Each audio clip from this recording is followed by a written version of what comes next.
Welcome back to another episode of the Hourglass Podcast. Have you ever felt like you've done everything right, but you still fell off? Could it be your mental game, pre-game nerves, mental blocks, inconsistent performance? Well, are you ready to become superhuman? My guest today is going to take us on a journey into the world of mental performance, showing us how to unlock our mind's true potential and push beyond the limits we thought possible. I'm thrilled to dive into one of my favorite topics, neuroscience, because I believe training our mind is just like going to the gym. While we work on our muscles and our bodies, the mind is the most powerful muscle of all. And our guest, Andrew Plotkin, co-founder of BrainKanix, is here to take us on an extraordinary journey through mental performance. Andrew's story is one of resilience, passion, and purpose. From humble beginnings in a motorcycle shop to collaborating with elite athletes like the U.S. ski and snowboard team and MLB pitchers who've gone on to throw no-hitters, BrainKanix is reshaping how the world views mental health and performance. After facing his own head injuries, Andrew turned to neurofeedback, sparking his mission to transform mental fitness. In this episode, we'll explore how BrainKanix is leading a movement in mental health and performance and how you can incorporate mental health practices in your own life. Andrew, welcome to the show. Oh, thank you. Happy to be here, Christina. Yeah, well, it's not every day I get to talk about one of my favorite topics, mental performance. And if you see my face light up, for those of you watching, you'll know that this is a topic that I'm very passionate about. You know, as someone who understands the power of taking care of the mind and values optimizing mental performance, I'm thrilled to explore this subject with you. So I'm going to start big today. Are you ready to become superhuman? How did this question become a core motivator in BrainKanix's approach? That's a great question. So it actually goes all the way back to before we even got started. I got really lucky and met a man named Bill Scott in, I think it was 2013, through a men's organization I joined maybe a year and a half after I retired from baseball. And I was still recovering from those head injuries that you mentioned. I was also pretty depressed and kind of in this place of, I don't know who I am anymore. I played baseball from the age of 5 until about 26. So, waking up every day and going to do that, it was just part of my life. So when I stopped doing that, who am I now? So I joined this men's team and I'm telling them my story about the head injuries and my plan at the time was to go to law school. So I was studying for the LSAT and I met this guy, Bill Scott, in my team, and he told us about neurofeedback and his technology and how it could help with my head injuries and focus issues and all these other great mental health things. And I'm like, yeah, Bill, I want to do it. That sounds great. I don't really actually believe what you're telling me because it sounds too good to be true. And he's like, are you sure? Are you ready to become superhuman? And it was that question that just kind of triggered the whole journey. Well, I have to ask, have you read Joe Dispenza's book, Becoming Superhuman?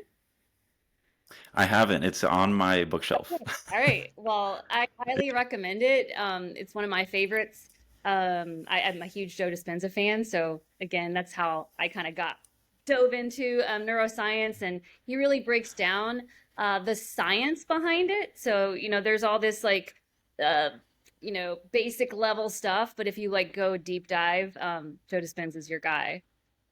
Okay, so for listeners who are new to neuroscience, can you just give us a basic understanding of how mental performance works and why it's so crucial? How mental performance works or neurofeedback? Well, why don't you go with neurofeedback since that's what you focus on, and can dive into mental performance in a little bit later. Okay. So neurofeedback is a way to train the brain how to regulate itself into its optimal state for whatever task you're engaged in. So whether that's, pitching in the World Series or going to bed at night or running a podcast, your brain needs to access different states of, being very present and cool, calm, and collected. And when your brain's in that state, it's emitting a specific electrical frequency. It's also emitting different electrical specific frequencies when you're anxious or you're asleep or distracted. And so what the neurofeedback does is it reads your brain waves, sees when you're in these different states, and provides your brain with visual and audio feedback that's kind of providing a mirror for your brain so it can then see its own processes while it's going through those states.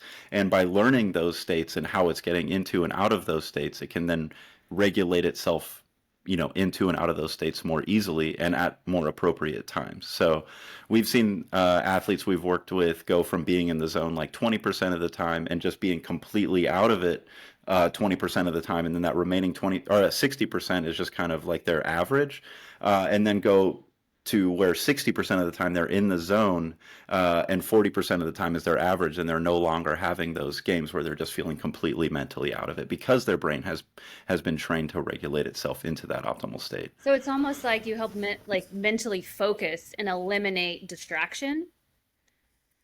In a sense, distractions are always going to be there. It's more like we're training your brain how to regulate and stay focused despite the distractions. Like the distractions are never going to go away. Right. We just quiet the mind a little bit. Allow your brain to take a pause from what it would normally do and go into a reactive place or a distracted place, and regulate into that state of optimal focus. Well, this is super interesting. We're going to pause here and we're going to come back to this, but I wanted to talk about your story, because your story is incredible in starting BrainKanix. Am I saying it right? BrainKanix or BrainKanix? Okay. BrainKanix. So, yeah, it's funny because we were told in the beginning to not name our company like something that we would have to explain, but honestly, the explanation is part of the fun, I think. So, we started, like you mentioned, at a motorcycle shop. It was our friend's motorcycle shop, and they tune up motorcycles for racing, and they just had like a back office space, and we were sitting in there, and like, you know, we're here with a bunch of mechanics. We're trying to be the mechanics of the brain, essentially. Mm-hmm. BrainKanix, and that's, and we got to spell it cool, so we put an X on the end. No, I mean, it makes sense to me. I always want to say like BrainKanix, but now when you say it, like you think of mechanics and you think of mechanics of the brain, BrainKanix. So, this was far from the path that you initially planned. Can you share your personal journey, including the motorcycle shop, that led you and your co-founder, Kevin, is it Crandall? Yes, Kevin Crandall. Yeah, Kevin Crandall, into the world of mental health, performance, and neurofeedback. Yeah, so I guess it really started. I played college baseball D1 for a school in Louisiana. Did okay. The mental game was definitely the biggest hurdle for me. I had a lot of thoughts when I was pitching of I need to do well here. I hope I do well here. Never really that full belief of I'm going to do this. I'm gonna throw this strike. So I knew the mental game was a big part of growth for me, both on and off the field. But I wasn't like, okay, I'm going to go do this for my career. Like I mentioned, I was studying for the LSAT when I got out of baseball. When I got out of baseball, I knew I wanted to be involved in sports. But I wasn't sure how. And like I mentioned, when I got out of baseball, I was very depressed. Like, didn't know who I was, didn't know what the point of waking up for, or why I was getting up in the morning. Like, I just didn't have a drive, didn't have a purpose. So joining that men's team really helped me get connected to my purpose of helping people just live better lives, really helping people just getting out of their own way, because I needed to help myself get out of my own way. Mm-hmm. So I feel very connected to that. And when I'm in that zone, like, life is just a breeze. So being able to work in that space now is really awesome. But back to the question. So yeah, I was super depressed, didn't know what I wanted to do, and I joined this men's organization. I was delivering pizza for a local Italian restaurant, and the owner was like, "Hey, Andrew, I see you studying for this LSAT. Why don't you take a break tonight and come with me to this Rotary dinner? I think you'll just have a good time and meet some cool people." All right, that sounds great. So I go to this dinner, I'm assigned some random table, and this guy sits next to me, and he and I just start having a conversation about our lives, and I'm telling him, basically what I just told you. I don't know what I want to do. I'm trying to figure it out. I have all these ideas. And he's like, "Hey, I'm part of this organization. We meet every Tuesday night for a few hours, and we just talk about these things, and it's confidential, and you just have this place to kind of explore yourself and dump whatever you have going on." So it's like, that sounds amazing. Like, I've never heard of anything like that before. So I go, and that's where I meet Bill Scott. It wasn't like the first meeting, like, oh my God, I'm going to go do neurofeedback now. It took about 6 months. And jumping back to Kevin Crandall, he and I actually knew each other we've known each other since seventh grade. Um, and so when I joined this men's organization and he saw the benefits that I was getting in my life, it was like, hey, Kevin, I think you should really do this too. So we kind of, after I'd been in it for maybe about 3 months, we were both on this men's team together. And so we both met Bill Scott, and Kevin was dealing with some ADHD symptoms, and I had my head injury symptoms and also depression. And Bill is just sharing with this team. The program he created called Brain Paint is having all these great successes in clinical research, treating ADHD, helping people with head injuries, PTSD, and all these other mental health issues. And so he hears our story, we hear his story, and we're kind of like, hey, like, you should let us try this. And he's like, yeah, you should try this. So I was very skeptical, didn't go into it believing it was going to be the major fix that it was. But I go through about 5 to 8 sessions of this neurofeedback program, and Kevin and I are just driving home, and we kind of look at each other like, is your mind quiet right now? Like, I'm always thinking, like, I just feel really present, and it was both kind of had that feeling at the same time, and that was kind of like, okay, this neurofeedback is doing something great.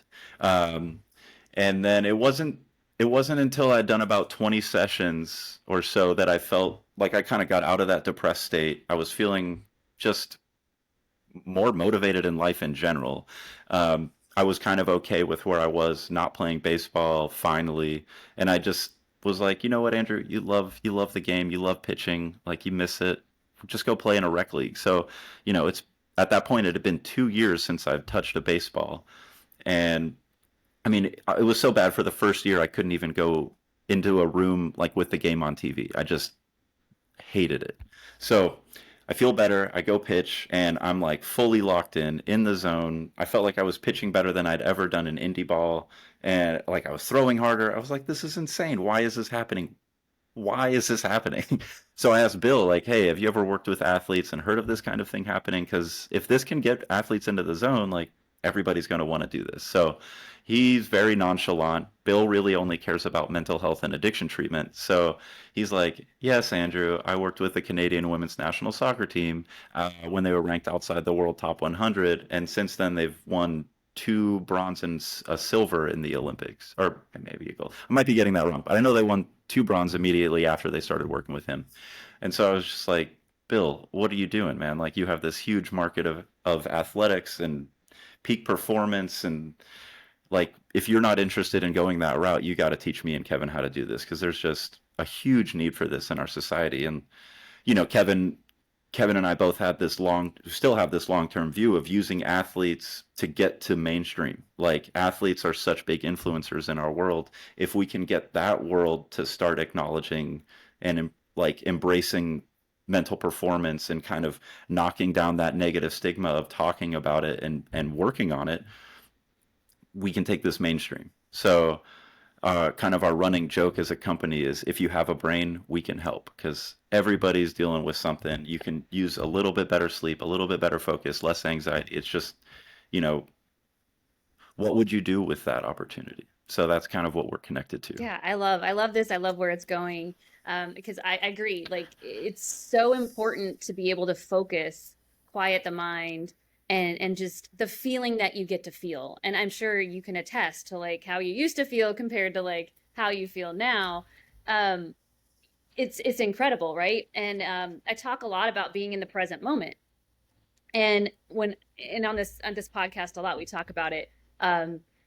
When before I knew what the present moment was or had present moment awareness, I remember the first few times that I felt it, and it was like, get me back over here, because your body's Right. so used to feeling. And it goes, there are other things at play, I'm sure, like the nervous system, etc. But the nervous system, like, is so used to being anxious or depressed or whatever that feeling is, that it wants to continue to feel that way. Right. And so with my next question, we're gonna really dive into the brain versus the mind. So we'll unpack that. But what is BrainKanix? Like, this neurofeedback, what does it do to elevate mental performance, and, as you say, turn your brain into a power? Yeah. So I mean, brain mechanics are. I'm I'm not sure how to answer that question Okay, so I'm actually. thinking like, what is it? Do I like put these electrodes on my brain and you send signals in there, or am I putting on headphones and I'm Got it. watching a light or listening to music? Like, how does this work? Got Okay. it. Yeah. So with neurofeedback in the BrainKanix program, with all neurofeedback, you're connecting sensors to your scalp. The sensors are never sending anything into your head. You're not getting electrocuted, unfortunately. Nothing cool like that's happening. It's actually pretty boring for a lot of people. But it just works incredibly well. So the sensors are all they're doing is reading your brain waves, the electrical frequencies emitted by your brain in these different states of being. And during a session, actually, I'm going to go back. So in our assessment process, we have you connected to these sensors, and we have everyone play this like continual performance game. And this game gets your brain into the same state it would be if you were performing in your sport, if you were leading a meeting, or just basically any part of your day-to-day life. You're gonna be in the zone at a certain point in the game. And then whatever gets in the way of you being in the zone will also come up in the game, whether that's anxiety or a lack of focus or both, or tiredness when you're not supposed to be tired. So with that game, your brain waves and all that information gets turned into an algorithm, so the program knows what feedback to play when your brain is in these different states. So it'll play very specific audio and visual feedback when you're in the zone, different feedback when you're focused or not focused, or anxious, not anxious. Um, and all this feedback is to the user random. It just, you're looking at a screen, there's a fractal image on part of the screen that's reacting to your brain activity. There's a graph on the right side of the screen that's essentially telling you how present or not present you are.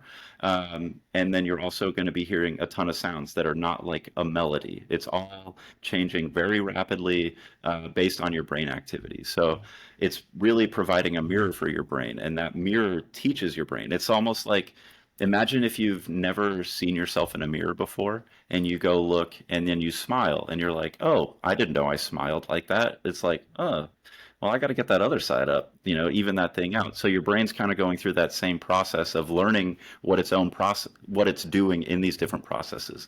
And by seeing itself do these things, it then learns how to regulate into these states when it's appropriate. So a lot of the times when people are like tired when they're not supposed to be, they'll be getting into lower brain activity when they're supposed to be more in like an alpha, and so they're in like delta gamma instead of like alpha and beta. So um, with neurofeedback, it's really, like I said, training your brain. So the beauty of neurofeedback is you don't have to figure out what any of the feedback means during the session, and you don't have to do anything outside of the sessions to make the benefits show up. You just feel better. And that's like one of the hardest things to communicate to especially athletes, because being an athlete, we're so used to having to work really hard and like, practice. This is the movement I make when I'm about to release the pitch. I got to lift my leg at this angle and stride this far. With neurofeedback, as long as you don't fall asleep during the session, you're going to get the benefits. And the benefits last for a really long time because your brain, those optimal neural pathways are getting trained and stronger and stronger. So like it just becomes your more natural way of being. So it's non-invasive, which I love. And you just mentioned neural pathways. And so are we targeting the neural pathways that are already established, or are we trying to establish new pathways in the brain with this neurofeedback? Both. Generally, we're just yeah, it's mostly just all those neural pathways are already existing. I mean, there are likely to be some that are created as part of it, Mhm. but we're really reinforcing the optimal ones that already Got exist. it. And that, you actually kind of bring me to the way we're helping people with head injuries like myself. When the brain gets injured, like I got hit by a baseball on my left temple, right? My left temporal lobe was damaged. I had a blood clot, ended up needing a craniotomy. And when the brain gets injured, like, that part of the brain is responsible for some tasks, and it has its responsibilities. And so when the brain tries to activate that part of the brain that's been damaged, it gets a response that is not right. So the brain then tries to kind of go around that part of the damaged brain, and that's when a new suboptimal neural pathway will be created or activated, and that's one of the things that leads to the negative symptoms that are experienced by people who have a head injury. So with the neurofeedback, well, the brain then heals, right, over time, and so, for some people that part might heal, but it doesn't get like reactivated. And so that's what neurofeedback helped me with, was kind of reactivating those more optimal neural pathways, and that's why my symptoms were reduced.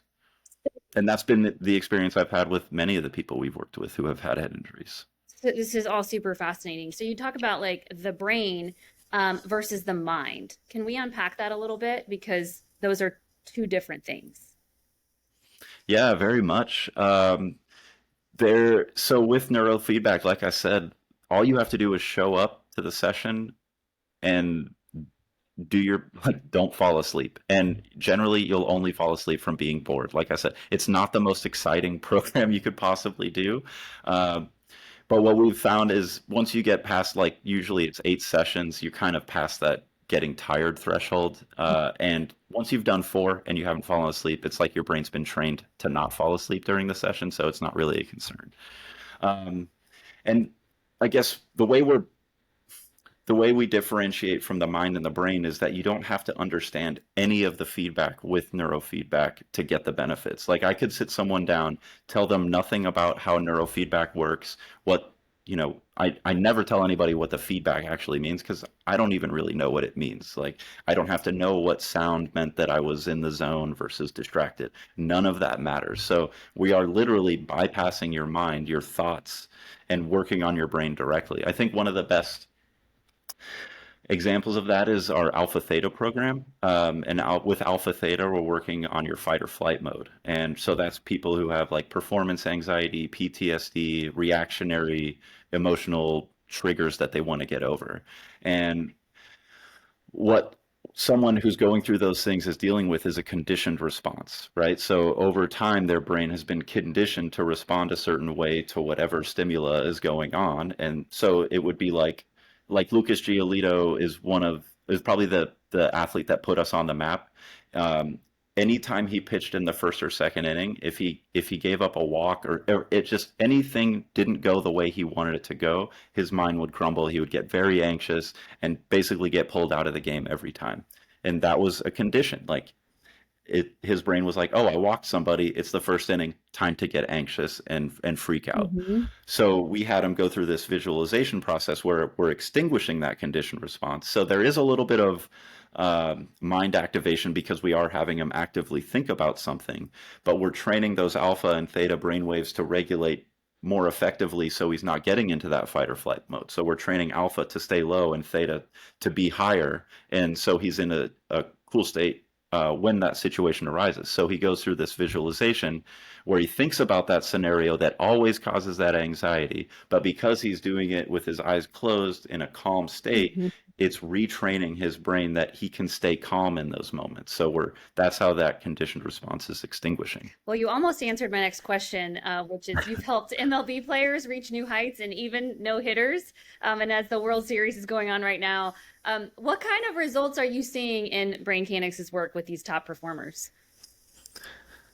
Uh, I It's been incredibly rewarding, and almost at a level we thought we would be, but at the same time more. Like, I don't know if that made sense, but like we knew this was going to be effective. Like, we started, one of our first clients was Ryan Sheriff.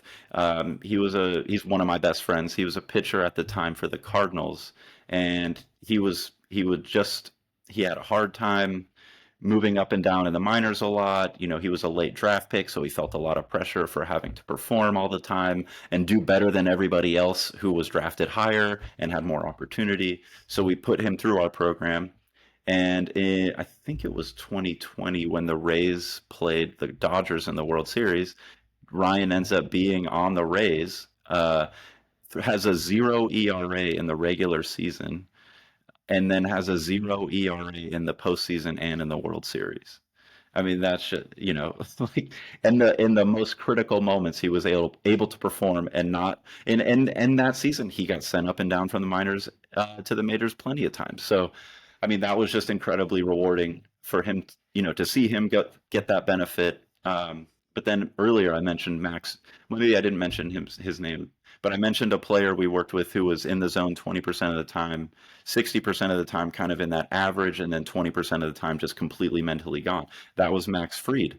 And Max Fried in I think that was 2 years ago. He won Game Six, the clinching game of the World Series for the Braves. He's won multiple gold medals, gold gloves now, uh, and he's one of the best and most consistent pitchers in the majors. So he's someone who he didn't even really have struggles necessarily, but he was just looking to improve and just get into the zone more. So we were able to help him with that. Then I told you the Lucas example.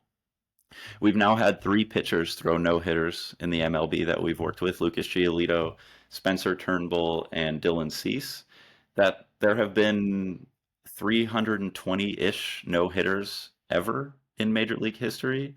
So we're partly responsible. Obviously, this is the players, but partly responsible for just under 1% of MLB no hitters all time. And we've worked with 15 MLB pitchers. So our success rate with helping players reach the talent they can actually they like reach their potential is great. I will say we can't make someone better than their physical skill set allows, but we can get their mind out of the way so they can fully test that physical skill set. So not only MLB pitchers and MLB athletes, you've also worked with some Olympians and most recently the US ski and snowboard team, which, Yeah. that alone is a dream for many. How did you land some of those first major clients, including the ski and snowboard team? And what was it like working with these high caliber athletes? That's a great question. So when that is a really good question. So there was a point where Kevin and we had worked with a couple baseball players in my network. The business was starting to pick up, and we were just like, why aren't we doing more than we're doing? Like, why aren't we meeting with the Lakers? Why aren't we meeting with Red Bull? Right? Like, we're doing amazing work. And so we start looking for networking events, and we end up finding this LA Clippers networking event that actually really turned out to be more of a job fair than a networking event. But so glad we went. We ended up meeting this attorney who, we tell him about our product and what we're doing. And, we've heard it a million times, but he's like, you know what? Give me a few days. I think I might have some clients that are interested in this. I'm like, yeah, okay, thank you. Hope we hear from you.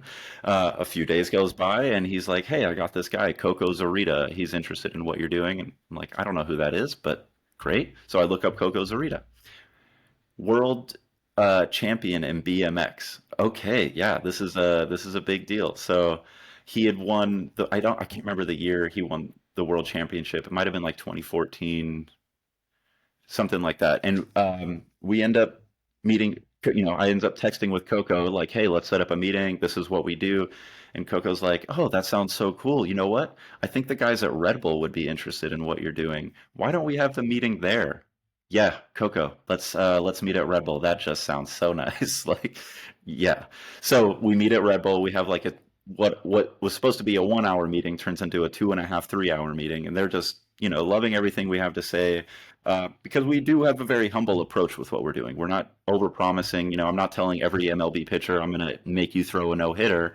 I'm just going to help you reduce your focus, improve your focus, reduce your anxiety, and all these other things. So we worked with Coco. He hadn't podiumed in about 5 years. And this was kind of a test for Red Bull. They were like, yeah, let's just see how it goes with Coco. So we worked with Coco leading into that X Games, and hadn't podiumed in 5 years. He was the first person to actually land a triple tail whip in competition, and he got hurt doing that. One of the times he did it, I think he like broke his leg, and so from then on in practice, it was really hard for him to find motivation because he was afraid of getting hurt again. So we have him go through that protocol I was describing, the Alpha Theta program, have him visualize going through a practice and doing these gnarly tricks that he's doing and executing them. He starts pushing it more in practice, and then he wins bronze. And the next day, Red Bull calls us like, yeah, okay, this works. We need you to work with more of our athletes. So we end up working with, I don't know how many, a good amount of their athletes. Things go really well, and then COVID hits, and they Red Bull kind of shuts down their entire peak performance program, as far as we know. They might have it going on anyway.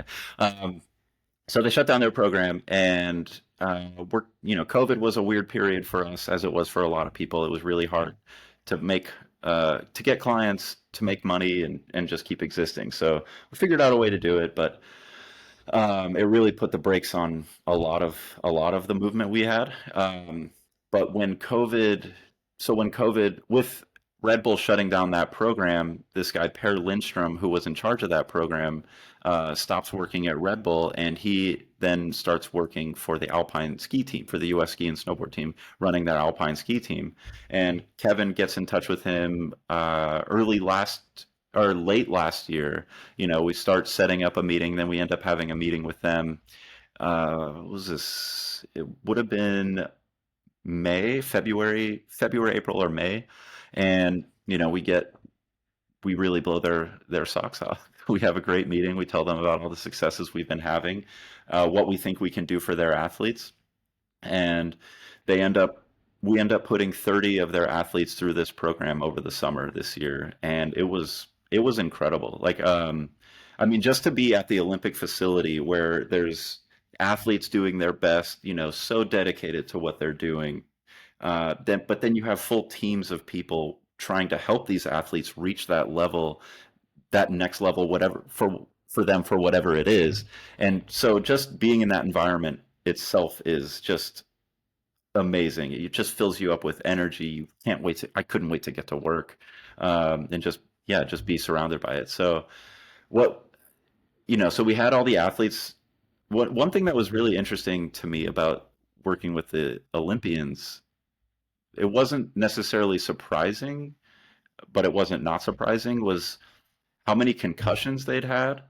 I think each athlete, I think of the 30, only two hadn't had a concussion.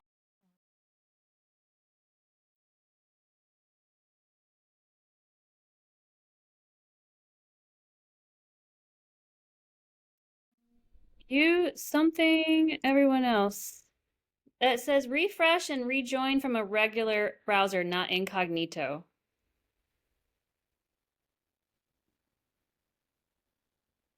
Hold on a second. It wants you to, that has never happened. It wants you to X out. Let's, um, yeah, I don't know why you did that. Yeah, why don't you try and rejoin and see what happens, and I won't stop recording and I won't leave. We'll just wait right here. All right, so we're waiting for Andrew to join back with us. I hope you were enjoying this episode of the Hourglass Podcast. Always aim to bring you the best episodes with the most in-depth topics, and of course, people who are doing what they love. Clearly, Andrew's one of those guys. I'm excited to dive back into this more, and we've already talked about a part 2 podcast, so stay tuned for that. Ah, perfect. All right, you're back in the game. Back in there, Okay. Andrew. All right, I don't know where that left off, but you were talking about just being at that facility and how much energy that there was, and then Mm. we were talking about the brain injuries or concussions. Oh, yeah. So there was like Yeah. 2 of the 30. Yeah, I was just surprised and not surprised how many concussions they had. I was also surprised that a good number had experienced panic or anxiety attacks due to competition and training, which just goes to show you the amount of pressure these athletes are facing and putting themselves under. Um, so, I mean, we had tremendous results with our initial program. We're waiting for the upcoming season to happen to really see the benefits. We, as much as we say we're going to use focus, anxiety, being in the zone, and these things as our growth areas to measure progress as someone is going. And if someone is doing this program in the off season, it makes it, I don't want to say a challenge, but we just measure things that aren't in competition season, to measure the improvements, and we'll kind of create some growth areas for when they're in season, but we're not measuring that during the program. So we'll be doing some follow up with those athletes as the season progresses. And, I'm sure we'll be very excited with the results that we get. Yeah, that's super exciting. And while you were taking a pause, I was telling everyone you and I've already talked about a part 2 episode. So we'll have to come back and check in on the progress of these athletes and maybe even have them on the show or a show of your own. Hint, hint. Mm. Um, Huh. well, mental health and performance are becoming increasingly important in both sports and everyday life. Why do you think mental health is finally gaining the attention it deserves? Um, that's a great question. I think it's largely because of athletes. I think of Kevin Love writing about the anxiety he was facing in the Players Tribune a few years back. It's just becoming more common. I think also like a lot of our parents of our generation put kids into therapy and things like that, so that also made it more, okay. It does seem like, our generation and younger are having a lot easier time integrating these kinds of things into their lives. Maybe that's just my bubble in LA, but it does seem to be picking up. And I think it's because people want to be better. Like, we're all tired of having anxiety or being depressed and sad and not knowing why exactly. And, if we're all feeling better, if collectively, like, everything will go better. So, we should, like, be encouraging people to work on mental health. Like you said in the intro, like treating it like going to the gym. We use our brains and we use our minds every day. And we're taught all the time to go take care of your body, eat right, go to the gym, go on runs, do something active. But that same level of promotion doesn't exist around working on your mental game. And it can be something as simple as meditating for 5 minutes a day, doing breath work, you know, going on a walk can be meditative. You can combine the two, right? And do some physical activity combined with a little bit of mental care. So, let's let's make that rise. Well, I love that you brought up anxiety, and that seems to be a reoccurring theme in a lot of everyone's lives. I'm in the alternative medicine space, and anxiety is the top, if not, close second to pain of why people seek alternative therapy or alternative medicine. I think people are tired of just being pushed into pharmaceuticals or pills, if you will, and they're just looking for an alternative or something that's more safe, healthy. And I think this approach is practical in that you're not relying on a pill or medication to function better or to kill the anxiety or quiet the mind. You're actually teaching yourself skills that are lifelong lasting. Yeah, absolutely. Yeah, absolutely agree that anxiety is one of the biggest things affecting or the most commonly affecting people these days. And like neurofeedback, whether someone went with our company or another one, like anxiety is so easy for neurofeedback to help with. Like it is our bread and butter. I always tell athletes, like, if you have performance anxiety, please hit me up. I will guarantee the work because it's just so effective. Well, in when you're stuck in that anxiety loop, right, the brain or the mind, starts saying things and telling you things like you're not good enough. You'll never throw a no-hit game. You'll never get the gold medal. You'll never get that job. We'll even break it down into everyday terms like, oh, I'll never have the six pack that I want, or and so we get stuck in this negativity loop or this feedback that we keep telling ourselves. And I just listened to this podcast recently where the guy said, be careful what you say.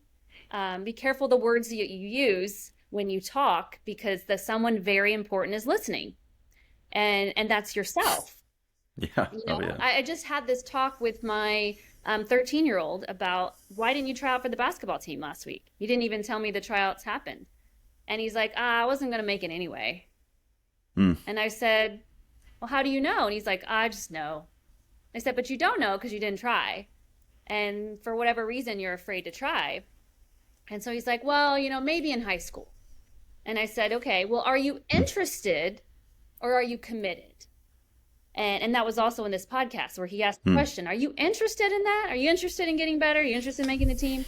Or are you committed? And if you're committed, let's, work on setting up some goals and do those things in order to get you there. But be careful of things that you say to yourself because you're Absolutely. listening. So for those of us not in professional sports, what are some practical ways we can incorporate mental health practices into our daily lives? And you kind of already answered that for me. I love how you segue very easily into my next question. Um, but you mentioned some things like walking in nature, journaling, I think you said. I didn't, but definitely journaling. Okay, maybe I saw Definitely that on the journaling. website. You Yeah. know, breath work. Uh, Yeah. I mean, we teach this tool. We're starting to come out with live webinars every other week. We call it an MPO, and it stands for Mindset, Mantra, Purpose, and Outcomes. And it's just a great way to create a mantra for your mind to help you, get into that mindset that you need to be in to do whatever you're about to do. Your purpose is a statement written like to do X so that Y and with that Z, and it's really about getting connected to a higher purpose within yourself.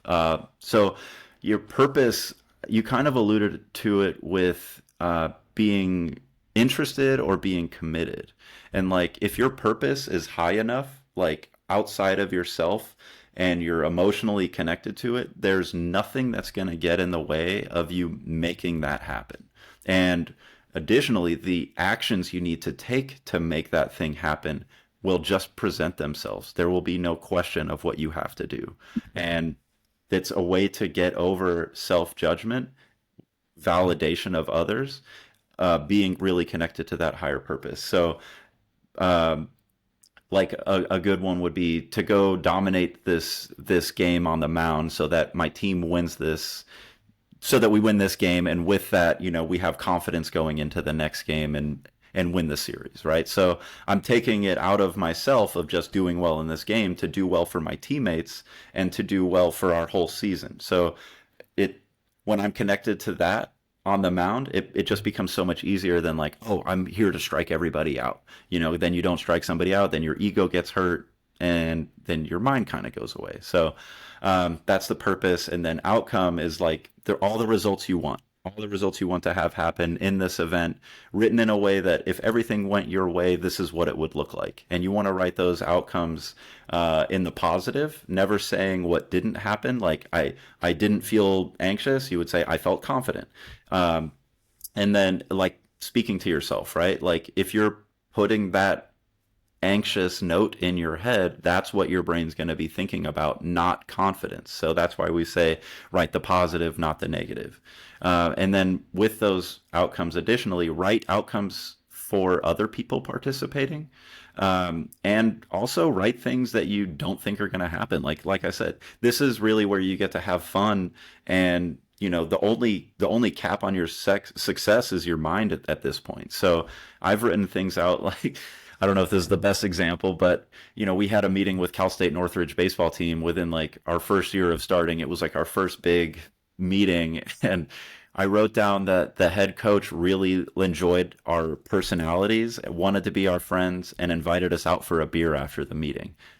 I didn't think that was going to happen. It just sounded ridiculous and cool, and didn't prompt it at all. After the meeting, the coach was like, "Oh my gosh, you guys were so much fun. That was a great meeting. Let's go grab a beer." And I was just like, I can't believe that just happened. Like totally manifested that. So um, that's and you once you figure out how to do an MPO, it's really a framework, not like a dogma. You kind of figure out how to make it work for you. I really suggest writing them out, but you can do them within 5 minutes of game, all in your head. So it just becomes a great mental performance tool to help you, check in with yourself, create intention for every event you're participating in, and then that mindset mantra just really can get you through. That mindset mantra is just when I play volleyball, my mindset mantra is I'm the best volleyball player on the planet.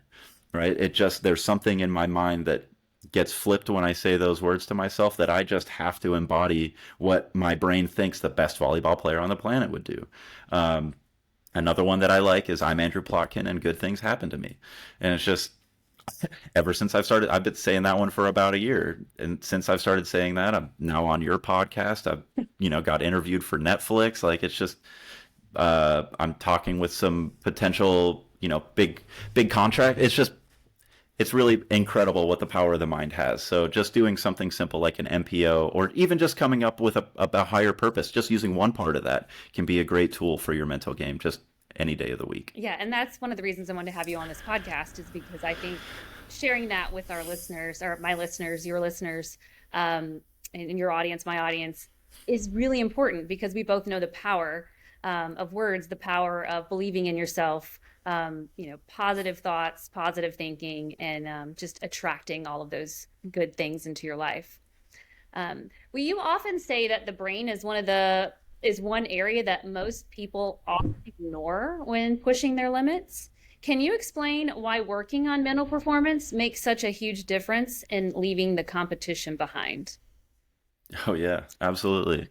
I mean, it's, in sports especially, the higher up you get in competition, like the physical attributes, the physical skill sets become more and more equal. Like everybody is working their bodies hardcore, trying, going through the practices, uh, doing all the things you've been doing since you were 5 years old to get to that level.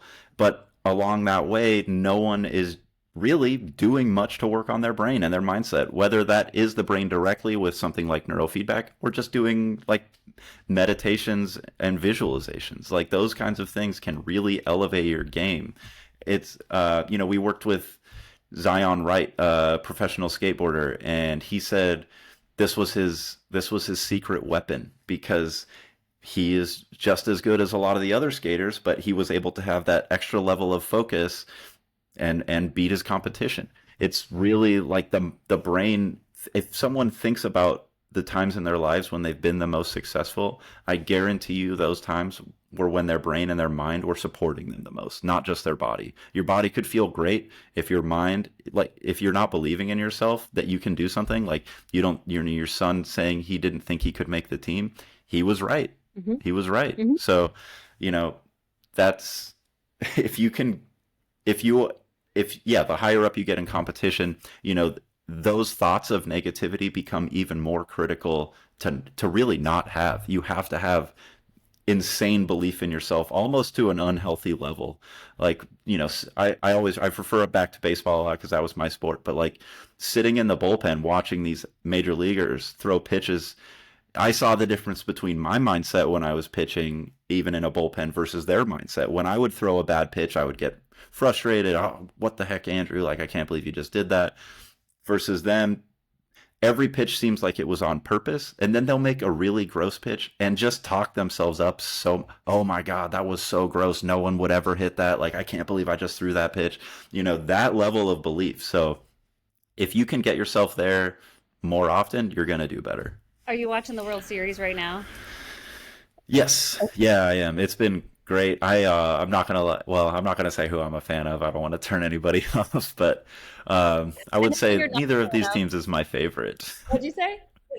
Neither one of these teams is my favorite, but I really wanted to see a good series. I mean, seeing Freddie Freeman just hit that tank grand slam on the first pitch, that was insane. That's like a special moment. And then hearing him talk about it after, like, I was 5 years old. Yeah. I was on the other end of that imagination as a kid. I was the pitcher striking the guy out in the bottom of the ninth, but it's just like, yeah, such a cool moment. And I mean, Freddie seems like such an amazing person. Like it couldn't have happened to a better guy. So All right. yeah, Well, it's I been a lot of think fun to we watch. should put it out there right now, because I've already envisioned this for you. So let's put it out there into the universe. We'll speak it.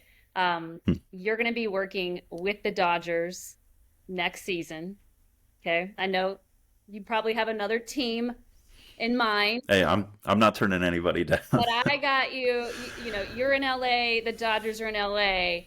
Um, I'm going to put it out there. I don't know where you're at if you want to join in, but I'm envisioning you working with the Dodgers um, next season, and specifically Freddie Freeman. Not that he needs it, but um, maybe it's Otani. Otani's coming off a really good season, and now in the post game in the World Series, facing some injuries and that can really get in your head. So Absolutely. it doesn't seem like it has yet for him, but anyway, putting it out there, do with it No, thank you. what you will. All right, with so much success already, what is next for BrainKanix? Oh, my dream when I started this company is to win a ring, a World Series ring, a Super Bowl ring, an NBA championship ring, and I don't know if they give rings for hockey, but I want to help a team win the Stanley Cup. Like I want to help a major sports team win in all four major categories. That's my dream. Um, yeah, and I don't see why that wouldn't happen. I love it. Well, finally, if you could give one piece of advice to help someone push the limits of what they thought possible, what would it be?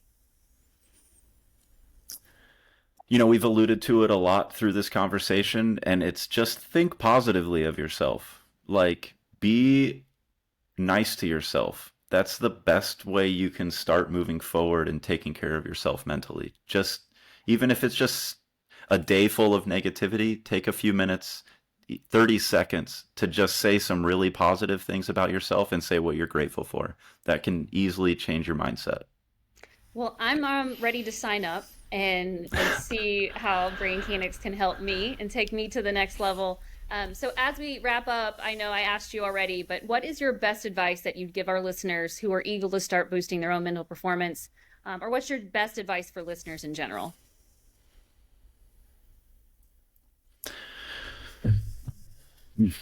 Uh, did you hear me? Yeah, yeah, I'm just Your answer was do something for your mental health performance every day. oh, yeah, yeah. I mean, that's yes. Sorry. I was like I kind of just said that. I didn't want to And double up on I it. forgot to tell you, I was getting ready to say, like, oh, by the way, I'm still going to ask you, like, your best piece of advice, but, just for listeners Yeah. in general. So that was my bad. Um, No, all good. Yeah, definitely do something every day for your mental health and your mental performance. It adds up. If you do, 1 minute every day, that's 365 minutes more this year than you worked on it last year. 2 minutes a day, that's double that. So it doesn't take a lot. Just start. The effects build up. It's not going to be a 1 day thing, but neither is living. You got to do things every day to take care of yourself. That's why we eat. That's why we train. Do the same thing for your mind. yeah, that's right. I call it a practice. So the only way to get better is to practice. Exactly. Well, thank you so much. Just so everyone knows, you had no idea the questions that were coming at you today. So, just like a pitcher, I switched it up on you, gave you some fastballs, some curveballs, and even some sliders. Um, what is, for those who want to learn more about BrainKanix or work with you, what's the best way for them to connect and get started? Yeah, I would just go to our website, brainkanix.com. For now, we're starting a Facebook group community called the Superhuman Athlete Academy that we'll be launching over the next couple months. We'll have the MPO trainings live on there, as well as some other great resources. So, find us on Facebook or go to our website. Yeah, and just also want to plug on your website, you can book a free consult there. And you also have a free ebook to find out about your mental performance archetype. So I highly recommend going there, signing up, stay in the loop, all things mental performance. So, Andrew, thanks again for joining me. I really appreciate you taking the time today. And I sort of teased the audience whenever you took a break and came back that we might do another episode. So stay Yeah, tuned. awesome. Thank you so much for having me, Christina. This was a blast, and I would definitely love to come back for another episode. Well, thank you. For those of you who enjoyed this episode, you know what to do. You can share this episode. You can subscribe to the YouTube channel, even follow us more on Apple to stay in the know. We'll see you next time on the Hourglass Podcast. Okay. I got to work on my outro.